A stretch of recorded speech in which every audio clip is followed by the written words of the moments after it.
Hi, everybody, and welcome back to our channel. Let's talk money.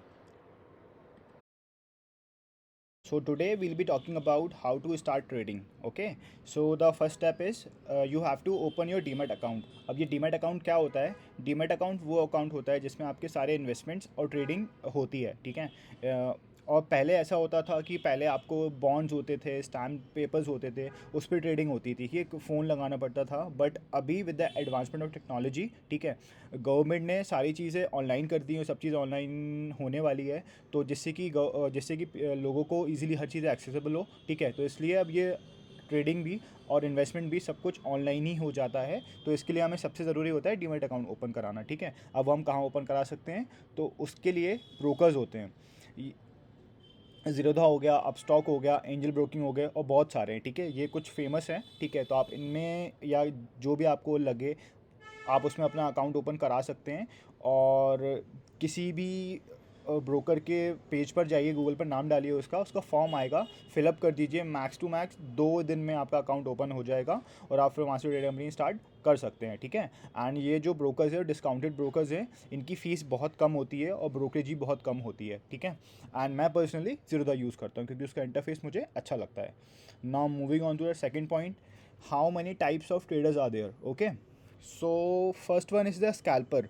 Scalper होते type के जो traders होते हैं, उनका जो ट्रेड होता है वो मैक्स टू मैक्स सेकेंड्स और मिनट लास्ट करता है. ठीक है, क्योंकि वो बहुत क्विक प्लेयर होते हैं और उनकी जो क्वांटिटी साइज़ होती है वो बहुत बड़ी होती है. ठीक है, अब फिर हो गए डे ट्रेडर. डे ट्रेडर क्या होते हैं? उनका जो टाइम लिमिट होता है वो मैक्स टू मैक्स 1 डे होता है. ठीक है, वो एक दिन में अपना ट्रेड क्लोज कर देते हैं. फिर आते हैं स्विंग ट्रेडर्स.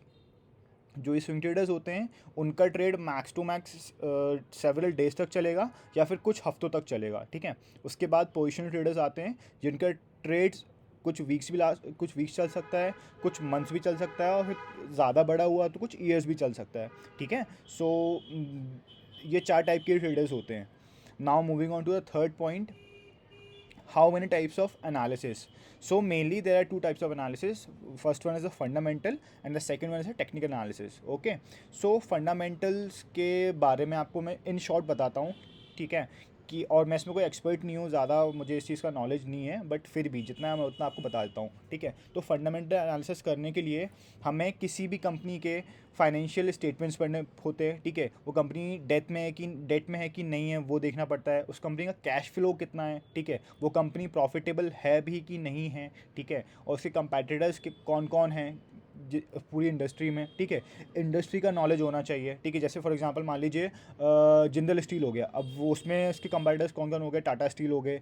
ठीक है, और हिंडाल्को हो गया. तो ये मतलब पूरा आपको इंडस्ट्री का नॉलेज होना चाहिए. ठीक है, और न्यूज़ क्या है कंपनी के बारे में, कंपनी में क्या हो रहा है क्या नहीं हो रहा है. ठीक है, किसी के साथ उसका मर्जर तो नहीं हो रहा है, उसकी फंडामेंटल रिपोर्ट्स क्या है. ठीक है, तो ये सारी चीज़ें होगी. और फिर उसका सीईओ कौन है, उसके जो हाई लेवल के मैनेजर्स हो गए, जो फाउंडर्स हो गए, उनके रिलेटेड आपको न्यूज़ जाननी होती है कि उनका कहीं से कुछ रिलेशन तो नहीं है. और ये सब चीज़ों को एक्यूमुलेट करके फंडामेंटल एनालिसिस होता है. ठीक है, फिर आ गया technical analysis. Okay, so in this channel will be mostly talking about technicals only, और जो मुझे आता है. ठीक है, तो अभी फिर बात करते हैं कि टेक्निकल्स में मेनली होता क्या है. टेक्निकल से मेनली प्राइस एक्शन होता है. ठीक है, अब उसके बारे में आपको नेक्स्ट पॉइंट में बताऊंगा. ठीक है, so the next step is price action. अब प्राइस एक्शन क्या होता है, तो इन शॉर्ट बताता हूँ मैं आपको कि जो भी एक्शन प्राइस ले रही है उसको हम प्राइस एक्शन बोलते हैं, इन सिंपल वर्ड्स. ओके, अब प्राइस एक्शन बनता है कि उसके पार्ट्स क्या क्या होते हैं. तो प्राइस एक्शन में मेनली देखिए 3 पॉइंट्स होते हैं मेनली. एक हो गया प्राइस एंड वॉल्यूम. ठीक है, फिर हो गया सपोर्ट्स एंड रेजिस्टेंस, जो उसके लेवल्स होते हैं वो सब मैं आपको बताऊंगा अभी डिटेल्स में कि सपोर्ट एंड रेजिस्टेंस क्या होते हैं. और फिर हो गया कि ट्रेंड्स, कि मार्केट अभी अप ट्रेंड में है कि डाउन ट्रेंड में है कि साइडवेज में है, और इसका एक वीडियो मैंने बना के ऑलरेडी रखा हुआ है, आप वो देख सकते हैं. ठीक है, अब प्राइस एंड वॉल्यूम मैं आपको थोड़ा चार्ट्स में लेकर जाऊंगा और थोड़ा सा बिल्कुल ब्रीफ में एक्सप्लेन करूंगा कि प्राइस एंड वॉल्यूम का रिलेशन क्या होता है. ठीक है, अब देखिए जैसे ये चार्ट है, अब ये हो गई प्राइस का मूवमेंट है. ठीक है, कि ये प्राइस है, यहाँ पर मान लीजिए इसका लेवल है 6967, ठीक है। अब यहाँ से ये मूव कर रही है, यहाँ पर नीचे आ गई, फिर ये ऊपर चली गई, ये तो ये पूरा प्राइस हो गया। और जो नीचे ये बार्स दिख रहे हैं ना आपको, तो यहाँ पे ये वॉल्यूम शो कर रहा है। Volume is the participation of the buyers and sellers in the market, ठीक है। कि यहाँ पर इस वक्त पर 15 मिनट्स की कैंडल है ये, ठीक है। इस 15 मिनट्स में यहाँ पर इतनी क्वांटिटीज़ एक्सचेंज हुई हैं, ठीक है, बायर्स और सेलर्स के बीच में। और ये अभी टेक्निकल्स का वीडियो नहीं है, जिससे मैं आपको ब्रीफ में बता रहा हूँ। आने वाले वीडियोज़ में मैं आपको बहुत प्रॉपरली एक्सप्लेन करूँगा क्या होता है प्राइस, क्या होता है वॉल्यूम, क्या होते हैं supports, resistance and everything, okay. So ये प्राइस एंड वॉल्यूम का रिलेशन हो गया। अब हो गया सपोर्ट्स एंड रेजिस्टेंस, ठीक है। तो मेनली प्राइस एक्शन हो गया, उसमें सपोर्ट्स एंड रेजिस्टेंस क्या होते हैं। यहाँ पर देखिए, जैसे ये मैंने अभी यहाँ पे एक लाइन ड्रॉ करी, ठीक है। यहाँ पर ये प्राइस आ रही थी, फिर यहाँ पर उसने हॉल्ट किया, फिर वो वापस ऊपर चली गई, ठीक है। फिर यहाँ पर थोड़ा सा वो साइडवेज गई, अब यहाँ पर जाकर रुक गई ना, तो इसको एक हम यहाँ पर सिर्फ आप इतना समझिए कि यहाँ पर एक लाइन मैंने ड्रॉ करी है ना, तो ये एज अ वॉल एक्ट कर रही है, ठीक है। यहाँ पर प्राइस गई, अब देखिए यहाँ से रिजेक्ट हुई, यहाँ से रिजेक्ट हुई, मतलब इस पॉइंट को ब्रेक नहीं कर पा रही है, ठीक है। और जब प्राइस यहाँ ऊपर से नीचे आई तो वो इसके नीचे नहीं जा पाई, ठीक है। तो जब हमेशा नीचे से प्राइस को कोई सपोर्ट मिलता है तो उसको सिंपल सपोर्ट कहते हैं, और जब अगर प्राइस को कोई ऊपर से दबाता है तो उसको रेजिस्टेंस कहते हैं, in simple words and simple terminology, ठीक है। मैं आपको इन फ्यूचर बहुत एक्सप्लेन करूँगा कि ये दोनों क्या होते हैं, और ये बहुत अभी मैंने आपको सिंपल टर्म में बताया कि प्राइस एक्शन में ये कॉन्स्टिट्यूट होता है, ठीक है। और वो थर्ड पॉइंट हो गया ट्रेंड्स, उसकी मैंने ऑलरेडी वीडियो बनाकर रखी हुई है, बट मैं आपको सिंपली बता देता हूँ अभी कि इन ट्रेंड्स होता क्या है। देखिए जैसे अभी हम देख सकते हैं यहाँ पर कि प्राइस यहाँ पर थी, अब वो नीचे आई, ठीक है, फिर यहाँ पे थोड़ा हॉल्ट किया, फिर नीचे आई, अब यहाँ पर थोड़ा हॉल्ट कर रही है, फिर यहाँ से या तो नीचे आ सकती है या फिर ऊपर जा सकती है, बट इतने से अभी इतना शो हो रहा है कि ये अभी डाउन ट्रेंड में है, राइट, क्योंकि इसने lower lows and lower highs का फॉर्मेशन किया है, ठीक है। अभी आपको थोड़ा, अगर आपने वीडियो नहीं देखा है मेरा फर्स्ट वाला, तो आप उसको देख सकते हैं, आपको टर्म समझ में आ जाएगा जो मैंने अभी यूज़ किया, ओके। और अब प्राइस एक्शन में सिर्फ देखिए, प्राइस एक्शन में नहीं, पूरे स्टॉक मार्केट में हमें सिर्फ एक ही चीज़ करनी है, क्या, कि हमें कम में ख़रीदना है, हमें ज़्यादा में बेचना है, दैट्स इट, ठीक है। कोई इसको मतलब कॉम्प्लिकेट करने की ज़रूरत नहीं है, बड़ा सिंपल है कि हमें, मान लीजिए फॉर एग्जांपल कोई 100 रुपये का स्टॉक है, ठीक है, तो हमें 100 रुपये पे एंट्री लेनी है, मतलब 100 रुपये का स्टॉक है तो मान लीजिए हमें उसको 110 में एंट्री लेनी है, ठीक है, और 115 में निकलना है उससे, ठीक है। तो जो बीच का डिफरेंस हुआ 5 रुपीज़ का, वो हमारा प्रॉफिट हुआ। अब मान लीजिए आप 110 रुपीज़ पे आपने एंट्री ली, 115 पे आपने उसको बेच दिया, ठीक है, और आपने मान लीजिए फॉर एग्जांपल उसकी आपने 1000 क्वांटिटीज़ ली थी, तो जो 5 हुआ ना आपका, जो डिफरेंस हुआ, तो आपकी 1000 क्वांटिटीज़ थी, तो आपका जो प्रॉफिट होगा वो 5000 होगा, ठीक है। तो बस पूरा जो टेक्निकल एनालिसिस है वो इसी बेस पर है कि जो हमने एंट्री ली ना 110 पे, वो कैसे ली, ठीक है, वो कैसे ली, और हम उस पर कैसे एंटर करें और फिर कैसे एग्ज़िट करें, बस वही पूरी स्टडी करनी है और बस वही हमें जानना है, ठीक है। अब मार्केट्स में दो चीज़ पॉसिबल होती हैं, एक होता है लॉन्ग, एक होता है शॉर्ट। लॉन्ग मीन्स जब हम कोई भी चीज़ बाय कर रहे हैं, ठीक है, मतलब कम लेवल पे, मतलब छोटे प्राइस पे बाय किया और बड़े प्राइस पर बेच दिया। मैं आपको नंबर से बताता हूँ कि 100 पर आपने बाय किया और 105 पे आपने बेच दिया, तो जो 5 रुपीज़ हुए वो आपका प्रॉफिट हो गया, ठीक है। और अब हो गया शॉर्ट। अब जो एडवांस ट्रेडर्स होंगे या थोड़ा बहुत भी जिनको मार्केट का नॉलेज होगा वो ज़रूर जानते होंगे शॉर्ट क्या होता है, ठीक है। शॉर्ट इज़ नथिंग कि हमें एक हायर प्राइजेस पे सेल करना है और लोअर प्राइजेस पे बाय करना है। बट जो बिगिनर्स होंगे वो सोचेंगे कि भाई मैंने तो अभी ख़रीदा ही नहीं है, मैं पहले बेच कैसे सकता हूँ, ठीक है। ये डाउट होता है बहुत से लोगों को, मुझे भी था, ठीक है। तो देखिए सिंपल सा समझिए कि जब आपने बाय किया था, ठीक है, तो किसी ने आपको सेल तो करा ही होगा ना। और नॉर्मल वे में समझिए, आप किसी शॉप पर जाते हैं, ठीक है, आप कुछ सामान लेते हैं तो आपको किसी ने बेचा ना, तभी तो आप उसको ले पाए हो। तो ऐसी जब आप ये समझिए स्टॉक मार्केट में भी, जब आपने कोई चीज़ बाय करी तो किसी ने वहाँ पे आपको सेल करी होगी ना, तभी तो आपने बाय किया।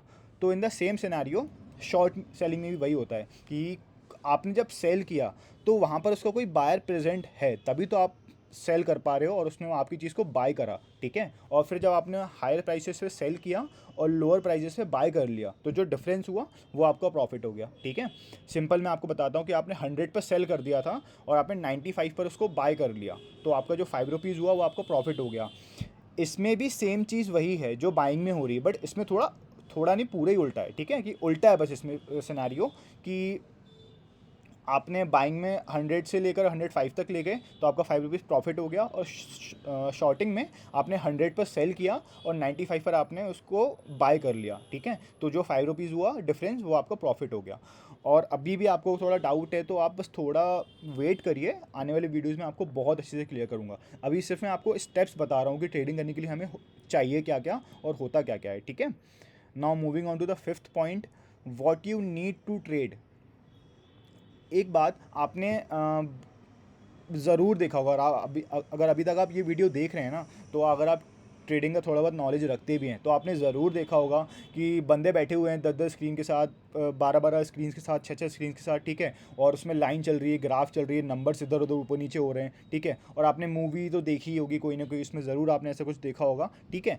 तो बट वो बहुत हाई एंड ट्रेडर्स होते हैं, उनका portfolio he billions of dollars का होता है, ठीक है। तो उनके लिए बहुत ज़रूरी है वो सब चीज़ें नोटिस करना, और उनका अगर 1 मिनट भी इधर उधर हो गया ना तो वो उनके लिए 1 मिनट ही बहुत क्रूशल होता है, उतने में उनका बहुत ज़्यादा लॉस प्रॉफिट हो जाता है। बट एज अ बिगिनर, और अगर आप अभी बिल्कुल इनिशियल स्टेज में हैं, तो अभी आपको उस सब चीज़ की ज़रूरत है ही नहीं। आपको सिर्फ और सिर्फ एक लैपटॉप चाहिए, ठीक है। कंप्यूटर और लैपटॉप बस, जिसमें आपका थोड़ा स्पीड अच्छी हो, ठीक है। आपके काम वाम हो सकें सारे।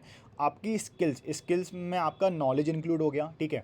आपकी साइकोलॉजी इंक्लूड होगी, ठीक है। आपका पेशेंस इंक्लूड हो गया, तो आपकी ये स्किल्स होगी सारी कि आपको पूरा, और आपका टेक्निकल एनालिसिस हो गया कि आपको कैसे आता है कैसे नहीं आता है, और बस एक इंटरनेट कनेक्शन, बस ये सिर्फ 3 चीज़ें ही चाहिए हैं आपको, ठीक है। And nothing else to start trading and do trading, ठीक है। और एक छोटी सी चीज़ कि no fancy setup, no laptop, no MacBook, no iPhone, or no iPad will make you profitable. It's only you and your skills and your discipline will make you profitable. ठीक है। Now moving on to the sixth part, why trading। भाई trading करनी क्यों है, ठीक है। तो अगर आप ये वीडियो देख रहे हैं और तो आप बिल्कुल जानते होंगे, आपने कुछ ना कुछ तो आपको मोटिवेशन होगा, ठीक है, जो आपको ट्रेडिंग में लेकर आया है। बट मैं यहाँ से आपका मैं थोड़ा मोटिवेशन थोड़ा सा और बढ़ाता हूँ, ठीक है। देखिए, first cheese, it gives you the luxury of working from anywhere in the world, ठीक है। आप कितनी बड़ी कंपनी में हो, कितनी अच्छी कंपनी में भी हो, या आपका कोई बिजनेस भी है, ठीक है, आपको वहाँ पर प्रेजेंट होना पड़ेगा, ठीक है। इन सेंस मेरा कहने का मतलब ये था कि जैसे आपकी कोई जॉब है, आप जॉब कर रहे हैं, ठीक है। वर्क फ्रॉम होम कल्चर बहुत अच्छा है, ठीक है। बट आपको वहाँ पर रहना तो है ना, 9 to 6 या 9 to 5 की आपको जॉब तो करनी ही है ना, ठीक है। आपको आपकी मीटिंग्स होंगी, आपका काम होगा, तो आपको वो करना तो है ही ना, ठीक है। तो और अगर आपका वर्क फ्रॉम होम है भी, बट आपको कभी ना कहीं जाना ही पड़ेगा, ऑफ साइट्स होते हैं, ऑन साइट्स होते हैं, ठीक है। आपको रिपोर्ट तो करनी है अपने मैनेजर को। तो ये सारी चीज़ें हैं, ये अगर फॉर एग्जाम्पल आपका कोई बिजनेस है, ठीक है, आप फॉर एग्जांपल आप कोई रेस्टोरेंट रन करते हैं, ठीक है, आपकी होटल्स की चेन है, ठीक है, और कोई भी एक्स वाई जेड एग्जाम्पल ले लीजिए आप, ठीक है। आपको एटलीस्ट वहाँ पे प्रेजेंट तो होना पड़ेगा। आपके अगर अंडर में भी 100 लोग भी काम कर रहे हैं ना, आपको उनको मैनेज तो करना होगा। इनफैक्ट आपका मैनेजर भी होगा ना, तो आपको मैनेजर को भी तो मैनेज करना होगा ना, ठीक है। तो बट ट्रेडिंग में ऐसा होता है ना कि आपको कुछ नहीं करना है, आपको सिर्फ आपका लैपटॉप है, आप हो, और आपका पोर्टफोलियो और आपकी स्किल्स है, दैट्स इट, ठीक है। सिर्फ आप ही सब कुछ कर सकते हो और आप खुद के ही बॉस होते हो, ठीक है। और second point is no boss. तो जैसे मैंने अभी बोला कि आप ट्रेडिंग में खुद के बॉस होते हो, यहाँ पर आपको किसी को रिपोर्ट नहीं करना है, यहाँ पर आपको किसी को कुछ बोलना नहीं है, ना किसी से कुछ सुनना है, ठीक है। यहाँ पर आपको ना कोई मैनेजर है जो बताने वाला है कि भाई ये कर वो कर, ठीक है। यहाँ पर सिर्फ आप हो और आपका पोर्टफोलियो है और आपका लैपटॉप है, बस। आप खुद ही ट्रेडिंग करो और खुद ही पैसे कमाओ और खुद ही आपको जो करना है आप करो, ठीक है। Now third point is limit is sky, ठीक है। इसका मतलब ये हुआ कि यहाँ पर कोई लिमिट्स ही नहीं है, कि यहाँ पे कोई बाउंडेशन सेट ही नहीं है कि आप हाँ भाई कि इतना पैसा कमा सकते हो। जैसे फॉर एग्जांपल आप कोई जॉब कर रहे हो, मैं बोल रहा हूँ कि कोई भी फॉर एग्जांपल मैं इंजीनियर हूँ तो मैं इंजीनियर की बात करता हूँ, ठीक है, कि इंजीनियर हुआ, ठीक है, तो उसकी सैलरी हो, जैसे मान लीजिए 25 लाख पर एनम का उसका पैकेज है, ठीक है। अब उसको सैलरी मिल रही है, अब उसने किसी महीने में बहुत ज़्यादा एफर्ट्स डाल दी, बहुत ज़्यादा काम कर लिया, ठीक है, बट उसको जो सैलरी आएगी ना वो तो उतनी ही आएगी जितनी उसकी आती है। हाँ, थोड़ा बहुत इंसेंटिव्स आते हैं, ठीक है, बट वो उसका एक पर्टिकुलर अमाउंट सेट है, ठीक है। फॉर एग्जांपल मान लीजिए उसका 2 लाख रुपए पर मंथ का सेट है, तो वो 2 लाख से 2 10 2 20 या फिर 2 20 2 मैं मैक्स टू मैक्स 3 लाख पहुंच जाएगी, ठीक है। उससे ज़्यादा क्या, उससे ज़्यादा उस मंथ में वो कमा नहीं सकता, ठीक है। या फिर हाँ उसकी कुछ अदर बिजनेस है वो बात अलग है, बट मैं सिर्फ अभी एक पर्टिकुलर जॉब की बात कर रहा हूँ, ठीक है। बट यहाँ पर कोई लिमिट्स ही नहीं है।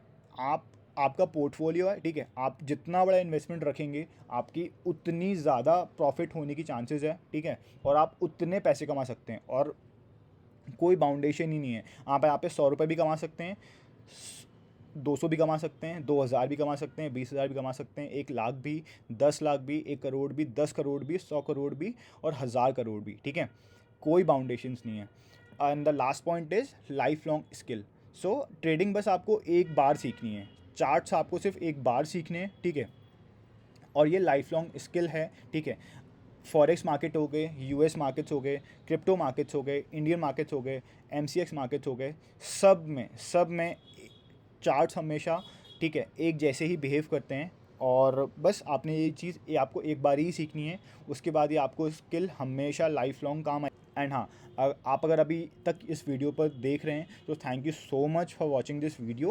एंड मेरा एक छोटा सा मैसेज कि अगर आपको ये वीडियो अच्छी लगी हो तो प्लीज़ लाइक करिए, और मुझे कमेंट बॉक्स में ज़रूर लिखकर बताइए कि हाँ ये वीडियो अच्छी थी या ख़राब थी, ठीक है। और हाँ मुझे ये भी बताइए कि नेक्स्ट वीडियो किस टॉपिक पर बनाऊँ। And yeah, this was pretty much for this video.